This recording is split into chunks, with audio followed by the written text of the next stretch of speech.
सभी भक्तों को श्री शिवाय नमस्तुभ्यम। वीडियो को लाइक करें, चैनल को सब्सक्राइब करें। हर हर महादेव। ओम नमः शिवाय। जय महाकाल। शिवाय नमः। ओम। तो आज हम आपको बताने वाले हैं कार्तिक के पहले सोमवार से लगातार 21 दिनों तक किया जाने वाला एक बहुत ही विशेष उपाय, जो कि आपकी कामना को पूर्ण कर देगा। पूज्य गुरु जी की कथा से सुनकर हम आपको इस उपाय को समझाने का प्रयास करेंगे। कैसे करना है आपको ये उपाय, चलिए बताते हैं। पर उससे पहले वीडियो लाइक करके, चैनल सब्सक्राइब करके वीडियो शेयर कर देना। तो आपको इसमें एक बेलपत्र की आवश्यकता पड़ने वाली है, और इस बेलपत्र को आपको किस प्रकार से समर्पित करना है। प्रतिदिन ये जो बेलपत्र है, ये आपको आपके ही घर से लेकर जाना है। ऐसा बिल्कुल भी नहीं है कि आपको मंदिर में से बेलपत्र लेना है। अगर ऐसी कोई परिस्थिति है कि आपको बेलपत्र नहीं मिलता, तो फिर आपको क्या करना है, मंदिर में यदि शिवलिंग पर बेलपत्र समर्पित हो तो उसी बेलपत्र को उठाकर धोकर आप काम में ले सकते हैं। पर ये केवल एक एक्सेप्शन सिचुएशन है, यानी कि अगर आपको बेलपत्र नहीं मिल पाता और बेलपत्र मंदिर में भी ना मिले, तो फिर आपको क्या करना है, एक अक्षत का दाना समर्पित करना है बेलपत्र के स्थान पर। तो आपको क्या करना है, बेलपत्र लेना है। अब आप देख सकते हो, ये बेलपत्र की बीच वाली पत्ती हो गई और ये साइड की दोनों पत्तियां, और ये बेलपत्र की डंडी। तो आपको बेलपत्र पकड़ना कहाँ से है, ये जो बेलपत्र की बीच वाली पत्ती है, इसी पत्ती से बेलपत्र पकड़ना है। जैसे कि ये बेलपत्र है, तो हमको बेलपत्र ये पत्ती से नहीं पकड़ना, ये पत्ती से नहीं पकड़ना, जो बीच वाली पत्ती है यहीं से आपको बेलपत्र पकड़ना है।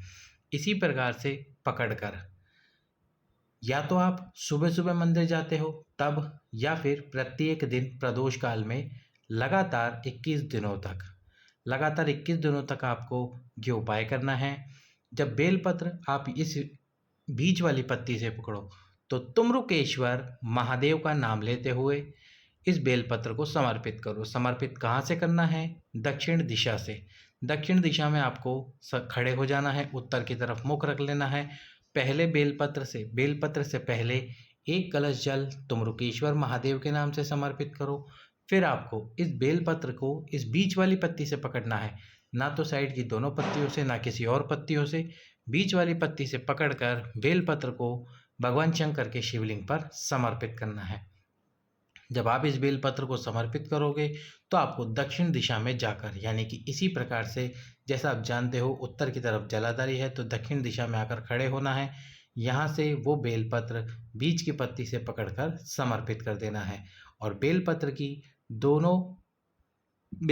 जो डंडी है, उस डंडी को आपके विपरीत में रखना है। इस प्रकार से तुमरुकेश्वर महादेव का नाम लेते हुए, इस प्रकार से आपको ये बेलपत्र समर्पित करना है। अब हम चलते हैं हमारे दूसरे उपाय की तरफ।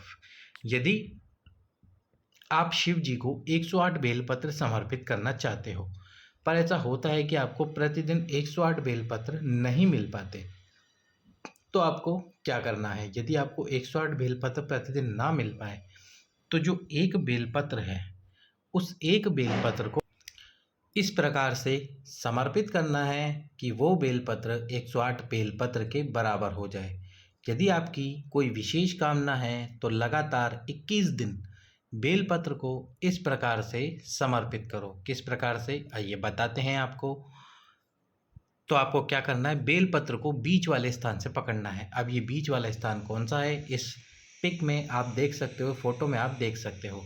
तो ये जो बेलपत्र का मिलन वाला स्थान है 3 पत्तियों का, इसी स्थान से आपको इस बेलपत्र को पकड़ना है, और बेलपत्र को पकड़कर ये कार्य करना है आपको मंदिर के अंदर। पहले मंदिर के अंदर पहुंच जाइए, फिर बेलपत्र जो आपके पास है उसको इस स्थान से पकड़िए, आपकी 2 उंगलियों से, जिसमें एक अंगूठा शामिल होगा और एक आपकी अनामिका उंगली। अनामिका उंगली कौन सी होती है, जिसमें आप रिंग पहनते हो, हम जिसको रिंग फिंगर कहते हैं, उस उंगली से इस बेलपत्र को यहाँ से पकड़ना है, तीनों पत्तियों के मिलन वाले स्थान से। यहाँ से बेलपत्र को पकड़ने के बाद में आपको इस बेलपत्र को पकड़कर भगवान शंकर के शिवलिंग के सम्मुख में खड़े होइए, और खड़े होकर जो भगवान शंकर की शिव महापुराण का मूल मंत्र है, श्री शिवाय नमस्तुभ्यम, इसका जाप कीजिए। कितनी बार करना है आपको, कुल 5 बार श्री शिवाय नमस्तुभ्यम मंत्र का जाप करके इस बेलपत्र को शिवलिंग पर समर्पित कर दीजिए। गुरुजी ने अपनी कथा में बताया कि जो भी व्यक्ति यहाँ से बेलपत्र पकड़कर श्री शिवाय नमस्तुभ्यम बोलकर इस बेलपत्र को शिवलिंग पे समर्पित कर देता है तो ये एक बेलपत्र उसके 108 बेलपत्रों के बराबर हो जाता है। तो यदि आप 21 दिन लगातार आपकी कामना बोलते हुए इस बेलपत्र को समर्पित करोगे तो बाबा आपकी कामना अवश्य ही पूर्ण कर देंगे। अब चलते हैं हमारे तीसरे उपाय की तरफ। जो तीसरा उपाय है वो है दूसरी संतान के लिए।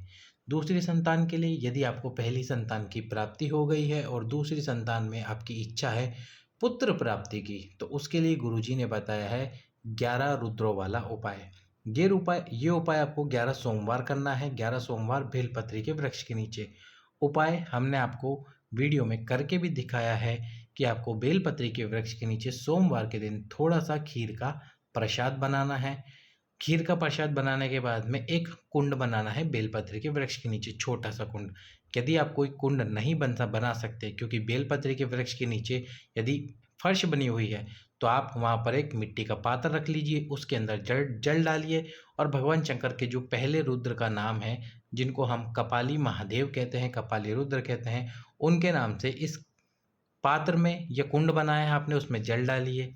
जल डालने के बाद में एक दीपक प्रज्वलित कीजिए घी का, और वो भी लंबी बात का घी का दीप प्रज्वलित कीजिए। इसके बाद में जो खीर वाला प्रसाद आपने बनाया है उसको भगवान शंकर के सम्मुख में रख दीजिए और फिर जो आपने प्रसाद बनाया इसके बाद में प्रसाद को कुंड के सम्मुख में रखने के बाद में इस कुंड में से आपको जल का ग्रहण करना है, जल का आचमन करना है, जल निकालना है इसमें से, स्वयं के लिए जो व्यक्ति उपाय कर रहा है उसके लिए और अपने पति के लिए। यदि पति कर रहे हैं तो पत्नी के लिए, पत्नी कर रही है तो पति के लिए अपने जल निकालिए और इसके बाद में उस खीर के प्रसाद को उठा लीजिए। रात्रि को जब आप सोएंगे तो आपको कपाली रुद्र और तुम्रुकेश्वर महादेव का नाम लेते हुए उस खीर के प्रसाद को आधा आधा खा लेना है। यदि आपने 11 सोमवार 11 रुद्रों के नाम से इस उपाय को किया तो बाबा आपकी दूसरी संतान की प्राप्ति की जो कामना है, पुत्र प्राप्ति की जो कामना है, उसको अवश्य ही पूर्ण कर देंगे। अगला और अंतिम उपाय, अभी तक आपने वीडियो लाइक नहीं किया है तो वीडियो लाइक करके चैनल सब्सक्राइब करके वीडियो शेयर कर दीजिए। यह है एक पुष्प उपाय। यदि आपके शरीर में कहीं पर रोग हो गया है, कहीं गांठ हो गई है, रजस्वला धर्म से जुड़ी कोई भी समस्या चल रही है तो उसके लिए गुरुजी ने तुम्रुकेश्वर महादेव के नाम से एक उपाय बताया है।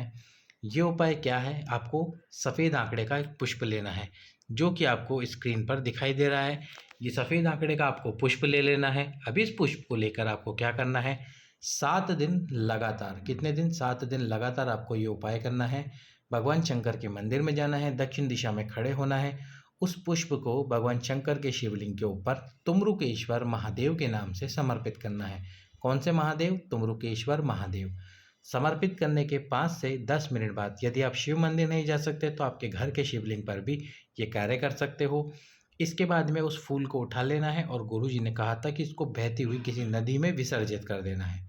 अब आपके आसपास यदि कोई नदी ना हो, कोई सरोवर ना हो तो आप क्या करें, एक छोटे से पात्र में जल भरे, उस जल में इस पुष्प को डाल दीजिए, विसर्जित कर दीजिए और विसर्जित करने के थोड़ी देर बाद में आपको क्या करना है, फिर उस पात्र के जल को आपको किसी भी वृक्ष के नीचे डाल देना है। इस प्रकार उस फूल का विसर्जन हो जाएगा। तो आपको क्या करना है, एक पुष्प लेकर शिवलिंग पे समर्पित करना है तुम्रुकेश्वर महादेव के नाम से, और उस फूल को समर्पित करने के बाद में आपको विसर्जित कर देना है शिवलिंग से उठाकर। यदि विसर्जन करने के लिए कोई नदी ना हो तो पात्र में जल भरकर उसमें ही विसर्जित करें। उस पात्र के जल को किसी भी वृक्ष के नीचे डाल दीजिए। गुरुजी ने कहा है कि यदि आपके शरीर में कोई गांठ है, बच्चेदानी में कोई गांठ है या रजस्वला धर्म से जुड़ी कोई भी समस्या है, वह धीरे धीरे समाप्ति की ओर आ जाएगी। ऐसा नहीं आपने 7 दिन उपाय किया और 8वें दिन आपको रिजल्ट मिल जाएगा। थोड़ा सब्र रखना, आपको परिणाम अवश्य ही मिलेगा। तो सभी भक्तों को श्री शिवाय नमस्तुभ्यम। हर हर महादेव।